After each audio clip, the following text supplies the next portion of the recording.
You ever get your lens hood caught? Like your lens hood gets skewed and it's like in all your pictures? No. I don't shoot the lens hood that often. You're stupid.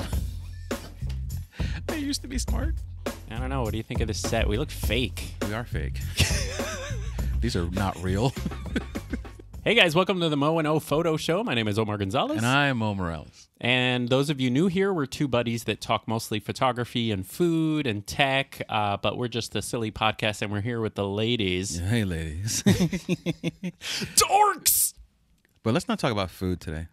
Let's not talk about food? Do you know what happened to me in food? Go. You know, I love food. You were in food. I love food. Food and I are like deep, dark lovers. You can't find one of us without the other. Yeah, I know. Too far. Well. So I was having a delicious, amazing tri-tip steak. I have not had it before. I purchased it. I was going to make it. I was enjoying it. And then I stopped breathing. Oh, no. Yeah. I know this story. So I took... Where were you, first of all? I was an undisclosed location. Okay. And actually, no, I'll say I was home. Okay. And I was enjoying the steak. And you ever just take one bite and you feel it like it's too big when you swallow it, but you're like, yeah, It'll go down. it'll go down. Yeah. So I was having that painful swallow feeling that all of us had 1,000 times. And then I realized, oh, this one's really, at this point I hadn't realized I wasn't breathing yet. So I said to myself, oh my God, this is... You thought it was in your esophagus. Like you thought it was a swallow thing. thing. It was in my esophagus, but it was so thick, the piece, that it actually blocked my wind tunnel. No. Yeah. Oh, so it stopped around where they meet. Yeah, so I was sitting there and I'm like, you know what? I'm just going to have to like drink some water or something. So I took a big chug of iced tea that I had next to me, and the iced tea had nowhere to go. So it forced itself back out of my face, like it came out of my mouth and my nose. So that means that the iced tea, which you thought you were swallowing through your esophagus, must have hit your like little cilia in your lungs. Were you then coughing up? I wasn't coughing. There was nothing coming out of my mouth. I was not breathing, so I couldn't cough. Oh my God, nightmare. So at this moment, I realized, ooh, this is not good, especially because, a big, huge snot bubble just came out of my face with the iced tea following it. And at first I'm thinking, oh, what a mess. But then I'm thinking, oh, wait a minute, there's something more serious than this mess. I'm going to have to clean up this mess. That's Let me get the first paper thing towels. I thought, like, oh, what was that all about? Then I'm like, wait a minute, what was that all about? Yeah. So then, like, I need to breathe I here. start trying to be cool and not panic because, I know what's happening now. So I realize I'm choking. Right away. That's cool that you said that. Let me not panic, because most of us would just like. Well, I've been in so many weird situations in my life that I always try to think calm through them. Wow. And this is one of those cases where I'm like, I'm going to die, and let me work it out. Let me try to figure this out, because the PJ and everyone else is going to find me dead here and stuff like that. Holy man. So it got to the point where I'm trying everything. I'm just trying to like push it up. Shoving my finger down my throat. Nothing's happening. Then I start getting lightheaded. Oh no. Then I realize what happens to people when they're choking. They pass out because there's no oxygen coming through. What happens when they pass out? They're dead. They're done. It's a wrap. I was doing the on the chair thing and this, that, and the other. Nothing was working. Gosh. So again, this is when I started getting lightheaded. So I said, you know what? I'm just gonna go. I went to the bathroom, and I shoved everything in my mouth, like all the fingers I could to get the biggest gag reflexes. And finally, a small enough piece came up where a little bit of air started coming through. I was like, oh. Oh my God. But I still felt it there, and I still had problems breathing. Oh, not to gross anyone out, but your gag reflex caused the piece maybe to move away from your trachea. That was blocking. So basically, what I figured, like if it was on top of the trachea, it lifted it up enough with the gag reflexes that I was getting air coming through. Holy but man. I was still right there. Were you able to cough then? No, after that? Oh, no. It was like I tried drinking water, still couldn't drink the water. Here's the gross part: I was producing mass levels of stomach saliva coming up. I guess it was trying to melt away the piece of meat. We'll acid it to death with saliva. That'll work. But then eventually I did a round 2 of the fingers all in my mouth again, and finally a huge barrage of stuff came out of my mouth. And here's video of that. And the best part was at that moment, like you could feel it come out of you, and then you also get that Oh my god. Everything came back in. The room started the vignetting started going away. The vignetting. See how I went there with Oh the my God. photo talk, right? Great, because I'm a photographer. You see what I did there? So the vignetting started going away right away, and I was like, "Oh my god!" I was minutes away from dying, and then you would have to do the show by yourself, son. Oh, I wouldn't. We'd be canceled. That would be terrible, man. So like, I actually sat home for like an hour or so before I started texting people like, "Hey, this just happened to me," because it was so surreal. Like, What do you do? I mean, did you clean up? That's the right question. well, yes, I cleaned up the messy iced tea that first bothered me. No. All joking aside, like, what does one do after a alone, near death experience? You just Sit there. I just sat there, just like blew my mind. Like part of you is rationalizing you weren't that close to death, and then the other part's like, "You fool, you stupid fool." Give up steak. Part of me is like, "Let's finish the steak." It's delicious, The part that's not thrown up on is great. And then the other part of me is like, "You are the biggest idiot on this earth." Damn, that's scary. Well, make it. You did the right thing. You made it a lesson for everyone because you posted it afterwards. I posted it after, and it's so many people die from choking a year, and it's always the same thing. You just don't chew your food properly, you swallow it wrong, and you're not trained or calm enough to react to the situation. I think Marine Corps training, first responding training was so vital for my composure. Wow. I really think had I panicked, I would have eventually passed out and would have been found dead. I would say that most people don't know how they're going to react in certain situations. I've seen studies where, like in horrible situations like a plane crash, people later, the survivors, will say that they don't know what happened, but they climbed over everyone. Mm-hmm. And then the people who wait online, like most of us would, you wait online and you're like, "Can we get out of here? Can we get out?" They die. Right. And they try to study those people, and those people don't even know why they crawled over. They feel shameful, but they survived. And I think each of us has something that level we'll never of self-preservation, know. Yeah. Whether it's I'm going to make sure all of us get out of here, or F that, it's me and everyone else on their own. Look at the New Zealand thing. Yes. Did you see that guy? There's the hero. There's one gentleman who just ran the hell out to face the gunman with nothing except, I think he grabbed something to throw at them. Mm-hmm. Well, I'll give you one example where I had a little bit of sort of a window into maybe how I would react. I was in 9/11. 9/11, I was in the downtown area when the first building collapsed. And I remember being, because the huge cloud of smoke was like movie Hollywood coming down the canyon of downtown, and looking behind me and seeing everyone running and me running, my mind was more rational. Like it was like on high alert, looking at who was coming and seeing people panicked. Like I was actually viewing it from the outside, like, "Oh God, that guy's freaking out. That guy, I'm good. I'm good." Yeah, and it was like a heightened sense of like cheetah-ness, where I was like, "Can I outrun this cloud? What's going on?" Couldn't outrun the cloud, obviously. Then we're in the cloud, and people are screaming, running, and falling. And I was, I thought of like Saving Private Ryan. Remember when like Tom Hanks is looking around, and he's kind of he's kind of like observing that everyone's screaming and stuff. So that's the closest I've ever gotten to seeing how I would react. I, like, out of body, had a camera in my mind and was, like, recording and seeing. I think our childhood, and as well as other things, like we did some, well, I don't know about you. Yeah. I did some really, I did a lot of crazy things as a child. So I don't know what's the limited statutory limit on this. Yeah. But I used to, I lived in the projects. I lived in the hood. Okay. And there used to be the Conrail trains behind us. Oh, yeah. And I used to jump on those trains while they were moving, open the doors, and borrow some of the stuff that was inside to sell door to door. Oh, my God. And just jump off those trains while they were still rolling. I would see my friends break their legs. I would see some people not make it off the train correctly. And damn, the Wild West over there. Yeah, you start seeing things that you get like not turned cold to it, but mentally prepared to seeing that kind of stuff. Yeah.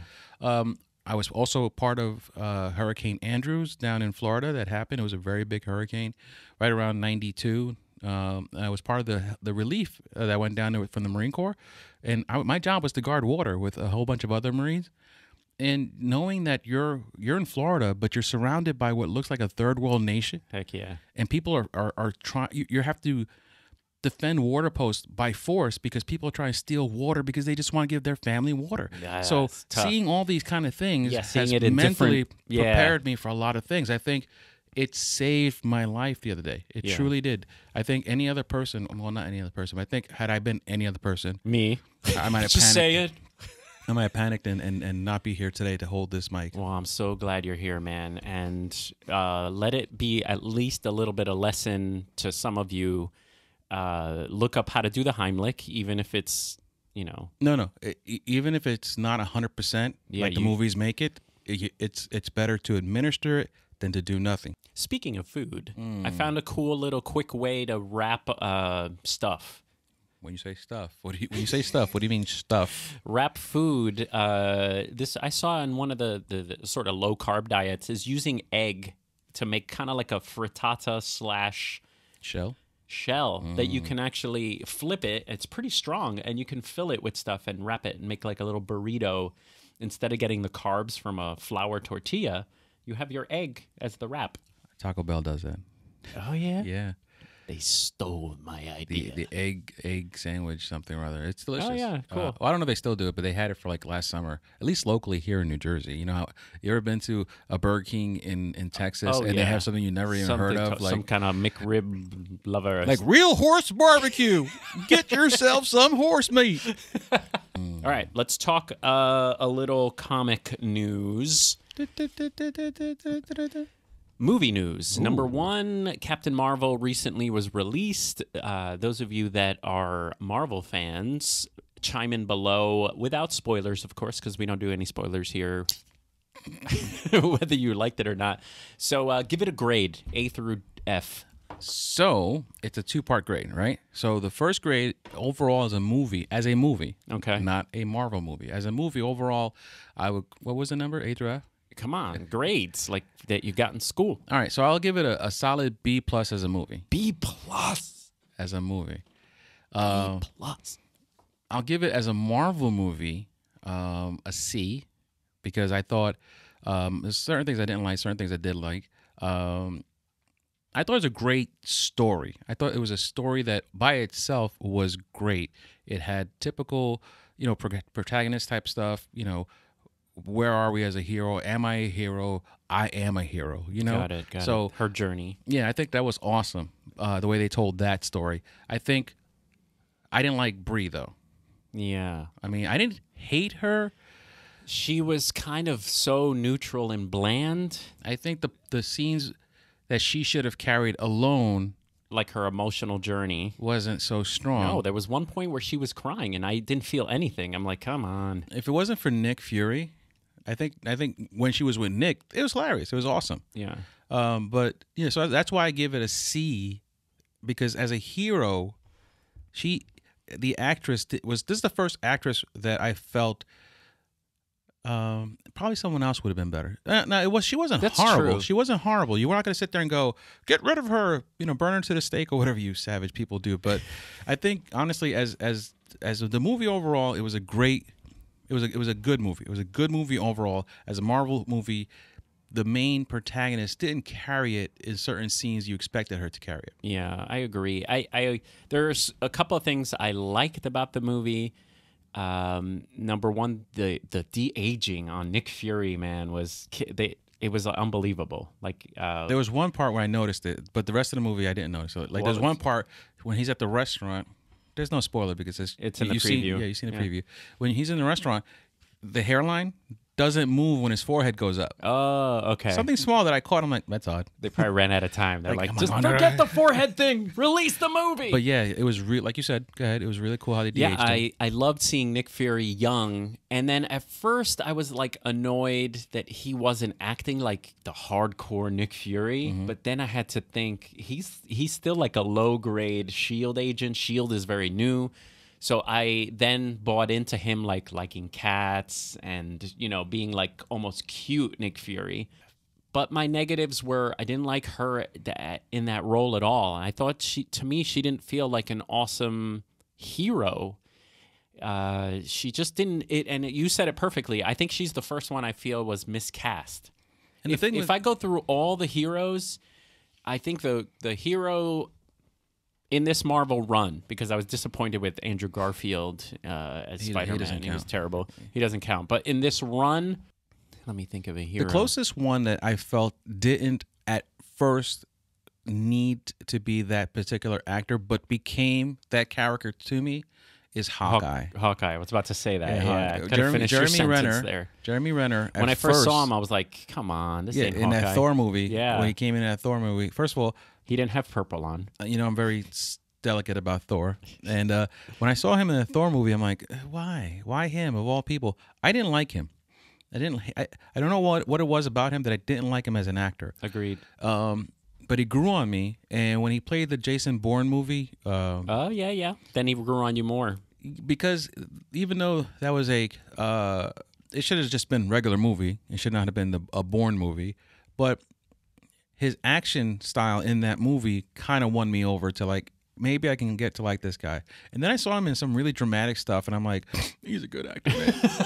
I don't remember the name of the movie, but I'm like, he got me right here. But so then, by the time the last movie he was in, which was what where he was in Civil War. No, he was in Civil War, where he helps Scarlet Witch get out of the. When he was in the prison scene in Civil War, I was like, yeah, he's badass. Yeah, that was cool. I'm like, yeah, go be tough, big dude. So I'm just gonna end with saying I didn't really buy her at all, and I also think I don't know why they went in the Captain Marvel direction. I know she's powerful, but I've tried to read some of the comics, is bland character. So that's the problem. Captain Marvel, as a character in the comic books, doesn't carry herself. No. She works best in teams. And originally, she was like a copy off Superman. Right. And that's another thing, is that she's omnipowerful. Yeah. And I get it that you can't, in a movie universe like Marvel has right now, can you afford to have omnipowerful superheroes? Because that has always been Superman's biggest complaint in the in the comic books. Him, like, you have to create these insane villains in order to beat him.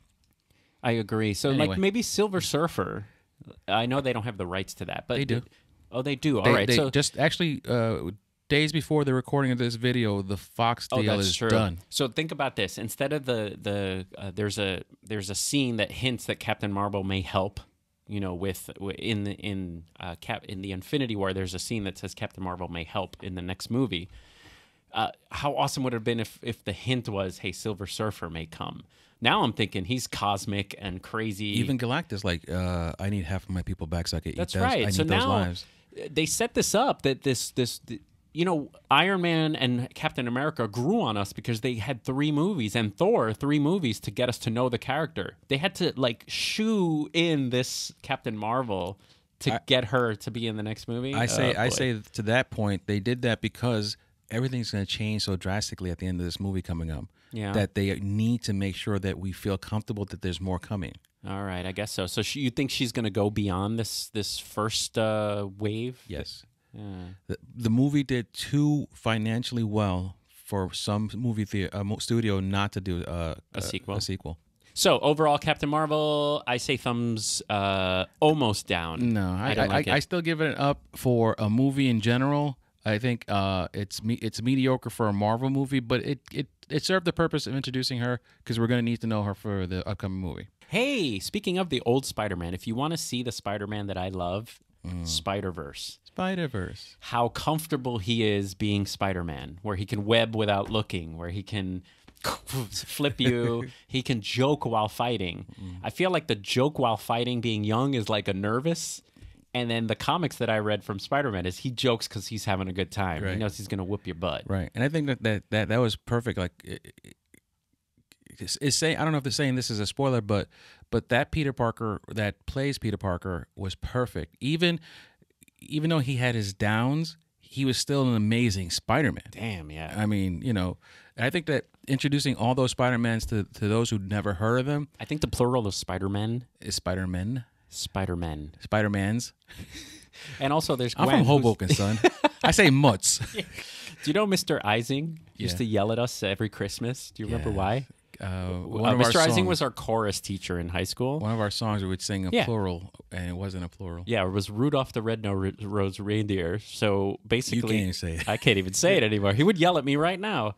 So Mr. Ising, and by the way, his name was I Sing. Peter, I sing. Which is crazy. But anyway, Mr. Ising used to be playing the piano, and we as the chorus would be like, Rudolph the Red-Nosed Reindeer. And the part that comes up where it's like, then all the reindeers loved him. It's deer. And it's we deer. idiots would say reindeers every time, and he would slam the piano down and be like, idiots! It's reindeer! You're in high school, you're taking English classes, and you're still all stupid. He said it so many times. There was one time he just stormed out of the chorus room, and we're looking at each other like idiots. What happened? What happened? What happened? What happened? He went to get some mutts. Congratulations also for winning, animated feature of the year. Totally deserved. Totally deserved.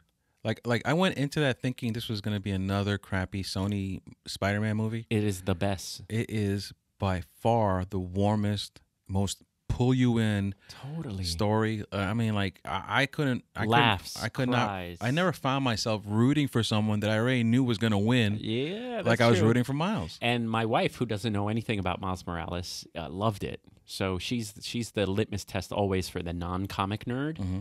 And she could rewatch. It's a rewatchable movie, It and is. I own it now. It is. And just as a quick, those of you that buy it on Prime, by the way, there's extra features that you can't get if you. I found this out because I was like, where are the extra quote Blu-ray features, like the featurette and. If you're using a Roku or like a Prime streaming device, you can't see those extras. But someone wrote in the Amazon review that you can use this app called the Movies Anywhere app. I use it all the time. Yeah, and it basically consolidates all your stuff. Yeah, my Disney movies, my Marvel movies, all my movies, everything you purchase, everything. Yeah. My Hudson Voodoo. Hawk. Hudson Hawk. I'm like, I forgot damn. about that. You know, So it filmed in consolidates. Hoboken, New Jersey. Yeah, totally. It consolidates your movies, and then it gives you the extras. And so I know that. it sort of was like an Easter egg, and now there's a second version of the movie on that extra. The directors came in on the intro and said, this is called the alternate universe. It's stuff that didn't make it in the first run. And so, like it's one of those where sometimes you'll see sketches, like unfinished scenes. Oh, so it'll be a scene, but it's like a sketch. Yeah, it'll be sketch, Gotcha. and they'll either have voiceover for it, or I haven't watched it yet, but it's another version of the movie. Kind That of sounds great. That Yeah. sounds good. Give me more. I'm paying for it. totally. Yeah, just as an aside, YouTube aside, I took a break from YouTube for like a full week. I didn't post anything, and I took a break from Instagram and Facebook. I'm rarely on Facebook, but I feel like my brain has been such scrambled egg that I feel creatively, talking back to photography, that I've been kind of stagnant. And cutting my social media and cutting YouTube, I feel like I can work my brain a little bit more, and I needed a refresh. And I recommend that. If you feel like you can't read a book, like I can't even, sit through like a chapter without Right. being distracted. Conversations, I'm like thinking where my phone is, touching my pocket all the time to see where my phone is. I feel like I was doing that way too much. And I shut everything off for a few days where I was not posting too much and definitely not YouTubing or reading comments. And I felt a lot better. Of course, you come back to the drug. So I made a YouTube video and I'm like responding back to comments and stuff. But shutting down and shutting off, giving your brain a refresh so you could sort of find that part of the brain where you can creatively like paint and think, that gets shut off when you're bombarded. Yep, it's called the YouTube overload. Yeah. So if you ever want to watch a funny woman talk about video games and stuff like that, you have to watch this young lady by the name of Super Butter Buns. Super Butter Buns. Yes, and she has that voice like, oh my God! Like she purposely knows she's not, that's the way she normally talks, but she realizes her voice is kind of So annoying. just do a Fran Drescher, yeah. It's not that bad. Okay. No, it's like that it sounds like she's trying to be funny, but that's her real voice. And her jokes, even if you don't like video games, just watch one of her videos. Okay. she's hilarious. Like I've never laughed so much at any kind of video except some of yours, like I do with this young lady's video. Wow, And she talked about having to get off for a few months because she had put up like so many videos, and she got to 400,000 subscribers when she wasn't even expecting to be over 10 subscribers. Wow. And then she had to burn out because she's YouTube burnout. Yeah, because she's a heavy set young lady. And she has an annoying voice, so there's people in her comment section that kind of wear her out sometimes, like, Heck yeah. So she's like, I try to ignore all of them, but sometimes I bash at them. But I think I found the best thing was to just walk away for a little while. Yeah. And get the refresh. I got a couple, and actually, to be completely honest, part of it was that. I got a couple of comments where someone wrote, "This guy's the most annoying thing on YouTube," and a couple of, like, just straight out idiot, you're supposed to let it come off, brush off you, like... But it honestly, it was the perfect storm because they were like a few, this guy's annoying comments that were at the same time as my brain being like jelly. Like I felt like I can't concentrate on anything. And I always find that's the most amazing thing about all trolls and all haters. Yeah. That you're watching my channel though. Yeah. Good. I'm so annoying, but you just gave me a stat. Thank you, sir. Keep it moving. Good point. Anyway, this was a about good one, us. buddy. I'm glad you're with us. Stay with us. Please chew your frickin' food. So man. I'll be boycotting steak for the next 10 minutes. Just chop it small, you dummy. Yeah, no. All right, man. Here's a good one. Ooh, in your mouth. See ya. That didn't sound right. Ew.